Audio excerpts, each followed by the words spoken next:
জেতা আছি তো। হ্যাঁ, এইটাই শাহজাদা, আর আমি আজ তো হারাম দাদা। কি আরামে বইয়া রয়েছে।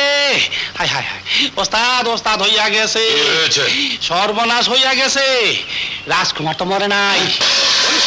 আরে হ, কাঠের বোঝা মাথায় লইয়া রাস্তা দিয়ে হন হন করে যাইতাছে। তাহলে তো জ্যোৎস্না তার সাথে আছে। শ্রোতা বন্ধু, মনে পড়ছে আপনাদের গল্পখানি? সেই যে মলয় নামের লোকটি ইজ্জত কেড়ে নিতে চেয়েছিল জ্যোৎস্নার, যার সাথে লড়াই লেগেছিল বিজয় রাজকুমারের। সে, আপনারা তো শুনেছেন ভলিউম 1-এ, যে ছদ্মবেশে অর্থাৎ নাপিতের ছদ্মবেশে সে খুঁজে বেড়াচ্ছে জ্যোৎস্নাকে। আজ তার সাগরেদ খুঁজে পায় বিজয় রাজকুমারকে কাঠুরে বেশে।